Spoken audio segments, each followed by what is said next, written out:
Akala nila, isa lang itong ordinaryong trabaho sa isang liblib na lugar.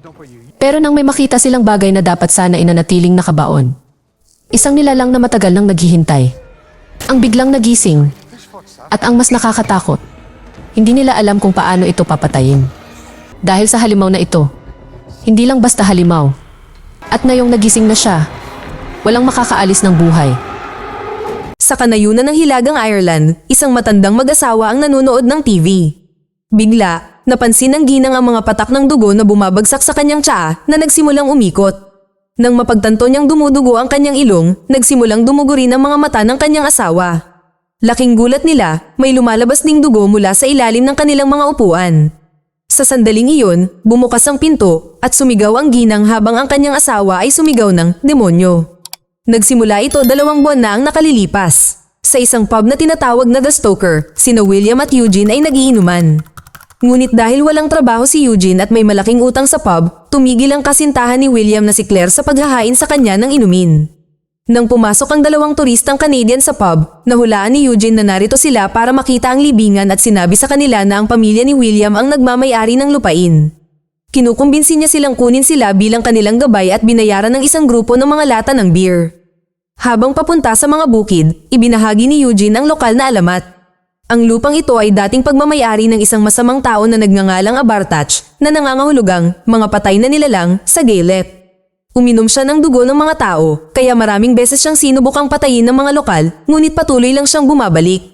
Kalaunan, isang pinuno ang nakapagsaksak kay Abartach sa puso at inilibing siya sa bukid sa ilalim ng isang tumpok ng mga bato na kilala bilang cairn.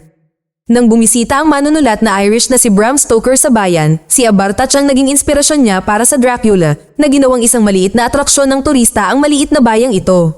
Sa gitna ng bukid, natagpuan ng grupo ang cairn na hindi pa nagagalaw simula nang ito ay itayo. Ayon sa alamat, kung lalapit ka ng sobra, kusang magdurugo ka. Nagdududa ang lalaking Canadian, kaya sinabi sa kanya ni William na lumaki siya rito at lagi niyang naririnig ang boses ni Abartach na nagmumula sa libingan. Idinikit ng turista ang kanyang tainga sa cairn at sumigaw nang biglang hawakan siya ng isang nakakatakot na kamay, ngunit si SP lang pala iyon. Nabunyag na madalas na ginugulo ng 3 magkakaibigan ang mga turista ng ganito. Ininsulto sila ng mag-asawa bago umalis at ipinagdiwang ng 3 ang isa pang matagumpay na kalokohan sa pamamagitan ng pag-inom.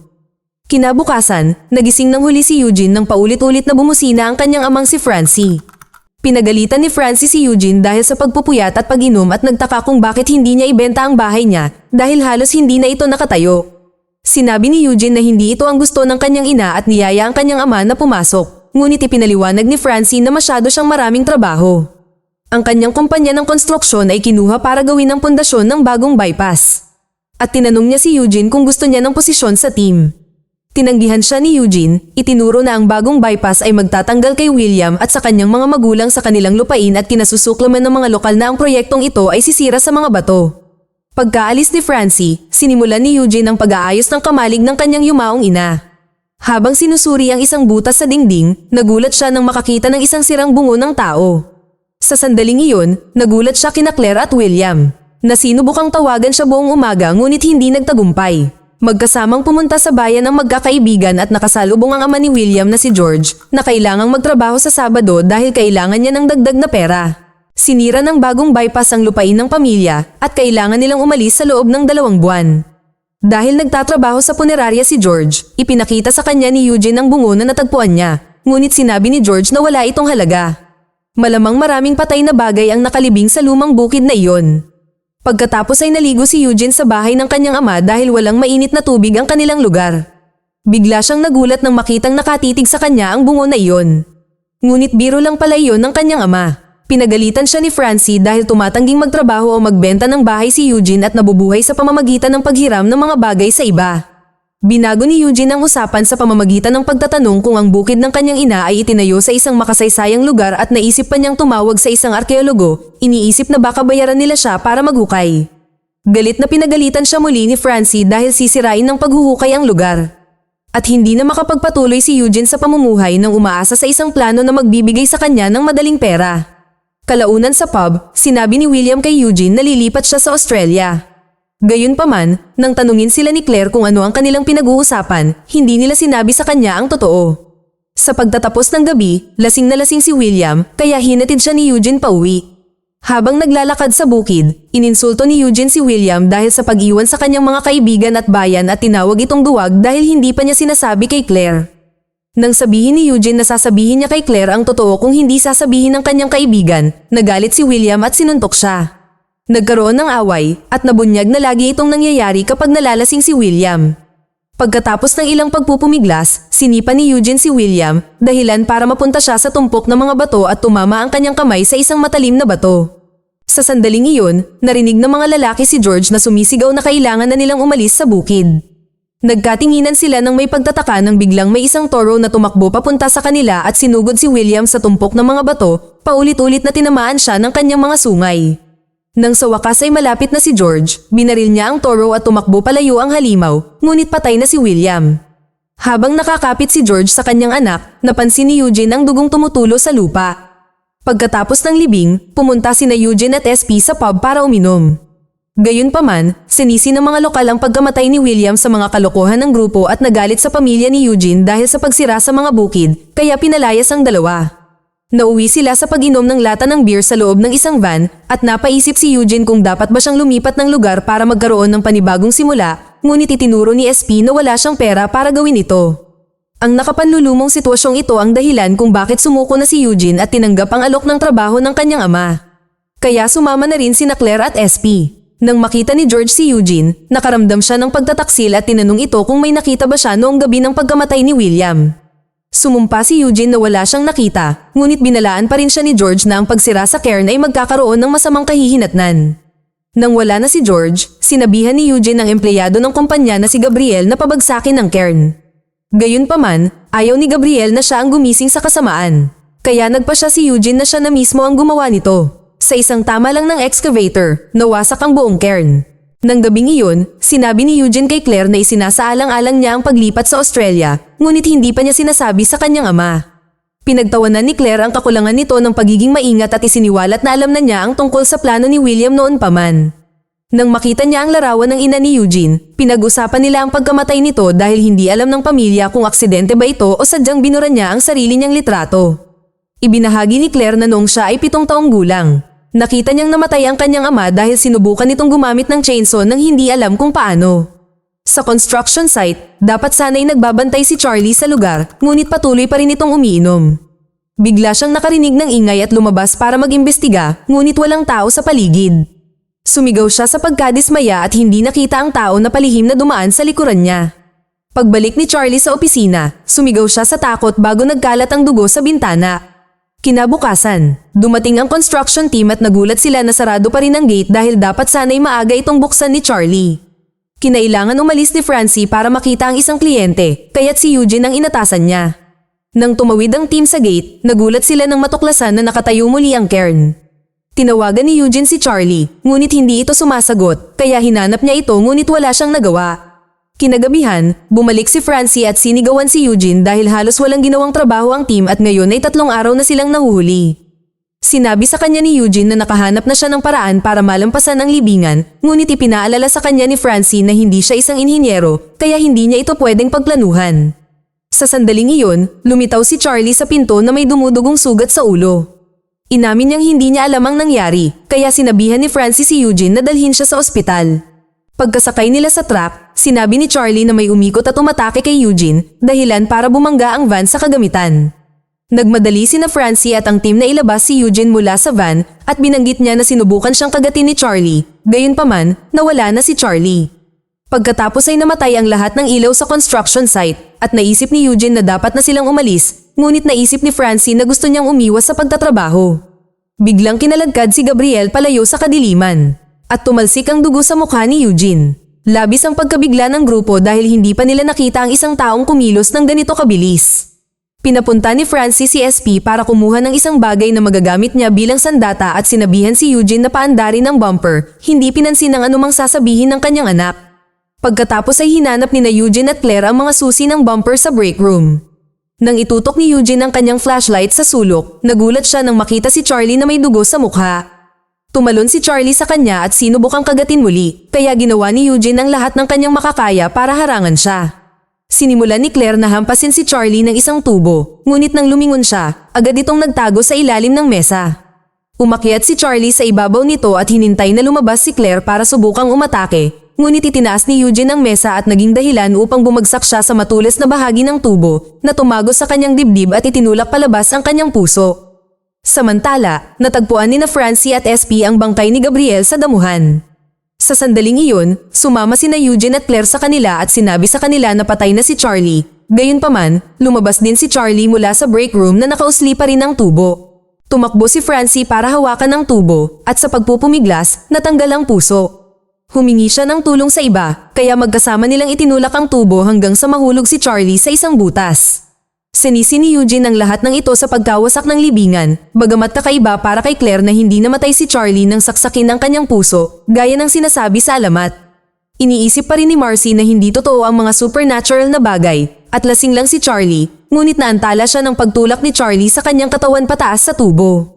Habang nagtatalo ang mga lalaki kung ano ang gagawin, sumakay si Claire sa excavator at nagbuhos ng maraming lupa kay Charlie para ilibing siya.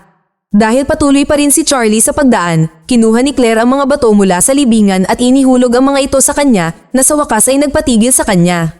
Nang subukang mag-isip si Francie ng isang bagay na sasabihin sa pulisya, sa wakas ay nagalit si Eugene at ibinahagi ang kanyang nakita noong gabi ng pagkamatay ni William. Nagteorya siya na si Abartach ay buhay pa rin sa kanyang libingan at ang libingan lamang ang nagkulong sa kanya. Bigla, isang paang lumabas mula sa libingan na ngayon ay walang takip, kaya ang grupo ay tumakbo palayo sa takot at nagtago sa bahay ni George. Sinubukan nilang sabihin sa kanya ang nangyayari, ngunit hindi siya naniwala sa kanila at pinuntahan niya ang kanyang asawang si Pauline na naging matamlay simula nang mamatay ang anak nito. Pagkatapos, tumawag si Eugene sa pulisya. Dahil alam niyang walang maniniwala sa katotohanan, sinabi niya sa pulis na nakakita siya ng isang kain na hinalang nagkukubli sa bayan at kinumbinsi itong mag-imbestiga. Pagkatapos niyang ibaba ang telepono, sumang-ayon ng grupo na walang silbi ang mga pulis, kaya dapat silang gumawa ng paraan. Hiningi nila kay George ang kanyang kotse at tumanggi siya, ngunit kinuha pa rin nila ang kanyang mga susi. Pagsakay nila sa kotse, nakakita si Eugene ng isang walang laman na bote ng murang sarsa ni Charlie at galit na may napagtanto.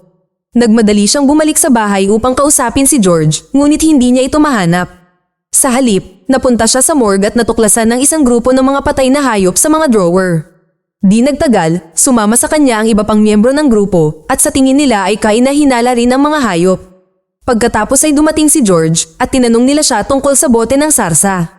Kaya itinutok ni George ang baril sa kanila at sinabi kay Eugene na mayroon siyang pagpipilian, maaari siyang umalis ng ligtas ngayon o manatili at matutunan ng isang katotohanan na magpapabago sa kanya magpakailanman. Gusto ni Eugene ang katotohanan, kaya sinabihan siya ni George na pumunta sa silid tulugan na isang lugar na hindi sila pinayagang pumasok ni William noong sila ay mga bata pa. Nang buksan ni Eugene ang pinto, nakita niya ang mga rehas na nakaharang sa pasukan at isang malaking kalat sa silid. Lumapit siya upang mag-imbestiga, ngunit nagulat siya kay William na naging isang mabangis na vampira tulad ni Charlie. Tinitigan ni Eugene ang kanyang kaibigan ng may kalungkutan ng isang minuto bago bumalik sa sala. Matapos niyang sabihin sa grupo na nasa silid si William, tumakbo sila upang tingnan at sumigaw si Claire. Sa bayan, dalawang kabataan ang naghahatian ng sigarilyo ngunit nagambala sila nang makita nila ang isang anino sa malapit. Bigla, ang leeg ng batang lalaki ay biglang lumagutok at siya ay bumagsak na patay. Habang nagpapanik ang batang babae, dumaloy ang dugo mula sa katawan patungo sa direksyon ng anino. Samantala, ibinahagi ni George ang buong kwento. Pagkatapos ng pagkamatay ni William, nagboluntaryo si George na alagaan ang bangkay. Nagkaroon ng breakdown si Pauline at hiniling niya na ipadala ito sa ibang punerarya, ngunit tumanggi si George. Sa sandaling iyon, nagising si William at sumigaw si Pauline hanggang sa bumalik siya sa kanyang kasalukuyang catatonic state. Mahina pa rin si William, kaya ikinulong siya ni George sa silid at pinakain ng karne. Gayunpaman, hindi ito sapat, kaya sinimulan ni George na bigyan siya ng mga buhay na hayop. Lumalabas na hindi ang kagat ng vampira ang nagpapabago sa mga tao, kundi ang mga bato mula sa cairn. Nakakita si George ng isang piraso sa kamay ni William habang isinasagawa ang autopsy. Dahil tumangging lumipat sa isang bagong bahay habang may vampira, pinatay ni George si Charlie at binuksan ang kanyang dibdib upang maglagay ng bato sa cairn, umaasang ang mga pag-atake ni Charlie ay magpapatigil sa construction site. Sinimulan ng grupo na ilista ang lahat ng kamanghamanghang katangian ni William at itinuro na hindi ito ang parehong tao sa silid. Na naging dahilan upang magkaroon ng breakdown si George at sinabing hindi niya alam ang gagawin. Lumapit si Francie upang aliwin siya, ngunit isa lamang itong dahilan upang kunin ang kanyang baril. Nang malapit nang umalis ang grupo, hiniling ni George sa kanila na tulungan siyang tapusin ito. Matapos ang ilang pag-aatubili, sumang-ayon sila, ngunit kailangan nila ng mas mainam na paraan upang wakasan ang mga vampira kaysa sa paglilibing sa kanila. Naisip ni Francie na dapat nilang pugutan ng ulo ang mga ito. Kaya nagsimulang maghanda ang grupo ng isang bitag sa pasilyo upang harapin si William.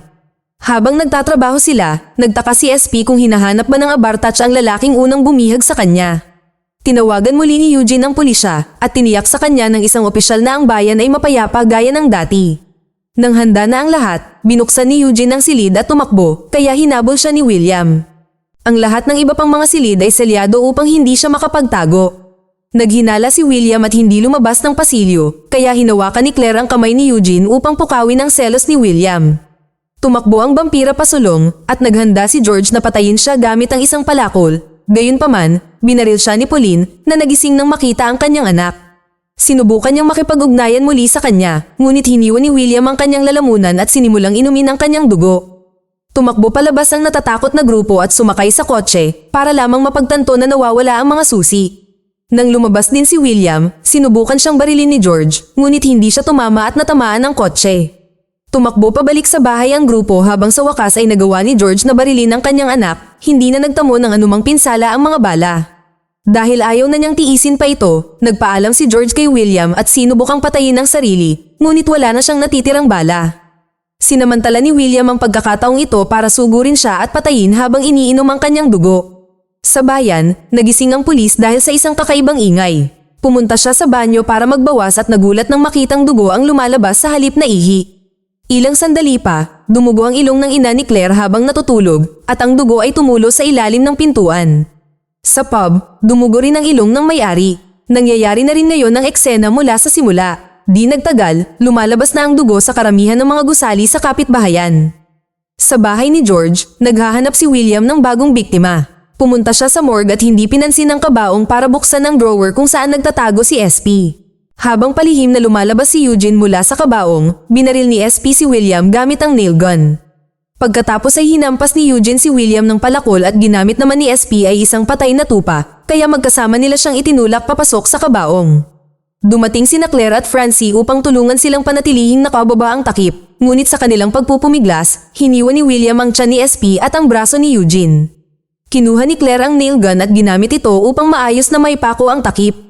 Naikinulong si William. Pagkatapos, sinundan ni Eugene ang bakas ng dugo at natagpuan si SP na umiinom sa sopa. Nagmadali ang kanyang mga kaibigan upang takpan ang sugat, ngunit sinabi niya sa kanila na tinanggap na niya ang kanyang kamatayan at inubos ang kanyang beer bago namatay. Nagsimulang umiyak sina Claire at Eugene at nagpasya si Francie na alugin ang kanyang anak upang ipaalala sa kanya na hindi pa tapos ang trabaho. Pagkatapos ay inilibing ng tatlo ang kabaong at inilagay ang lahat ng mga bato ng cairn sa ibabaw ng libingan. Susunod, pinatakbo nila ang bumper upang bumalik sa bayan. Sa labas ng pub, nakita nila ang isang walang malay na lalaki sa lupa na ang lahat ng kanyang dugo ay lumalabas sa kanyang ilong. Nagmadali si Claire upang tingnan ang kanyang ina at ama at natagpuan silang parehong duguan sa kama.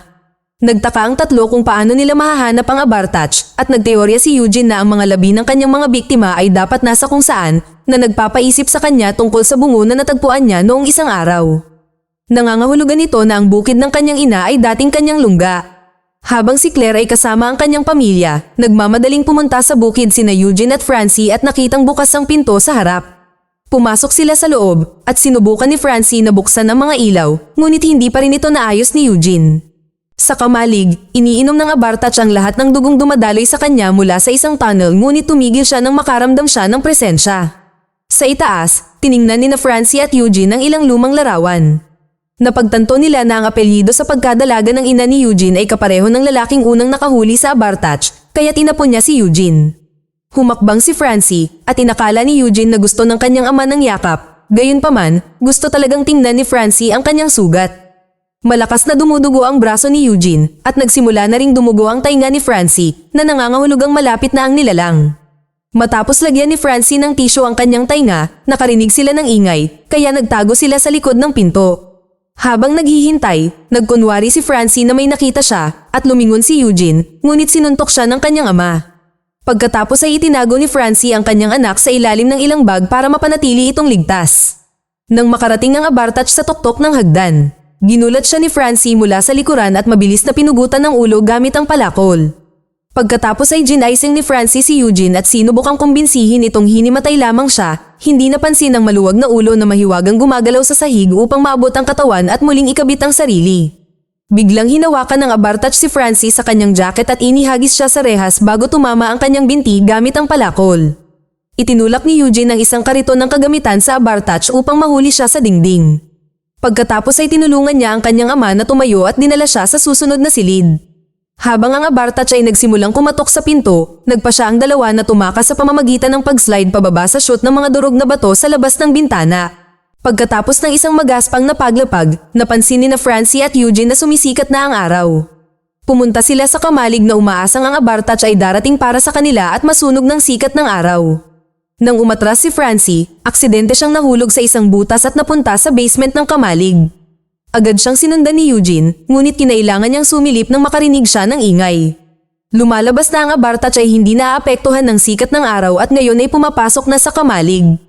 Kinaladkad ni Eugene si Francie sa likod ng isang pader upang magtago habang ang Abartach ay bumabarin sa butas, na inaatake ang mga haligi habang hinahanap niya ang mga ito. Isang desperadong si Eugene ang naghahangad ng sandata, kaya sinabihan siya ni Francie na gamitin ang kanyang nabali na binti. Pagkatapos ng ilang pag-aatubili, hinila ni Eugene ang binti ni Francie hanggang sa mapunit niya ito at sinaksak ang Abartach gamit ang nakalantad na buto. Habang ang Abartach ay nangingisay sa lupa, si Eugene ay naghukay ng maraming lupa mula sa butas sa pader upang ilibing siya. Di nagtagal ay nagising ang lahat ng tao sa paligid ng bayan. Natapos ni Eugene ang pagtambak ng mga bato sa libingan upang gumawa ng isang bagong cairn, pagkatapos ay nagmadali siyang tingnan ang kanyang ama. Sa wakas ay sinabihan siya ni Francie ng magaling bago ito nawalan ng malay. Pagkalipas ng 3 buwan, sina Eugene at Claire ay naginuman sa pub bago umalis si Claire patungong Australia para sa 1 taon.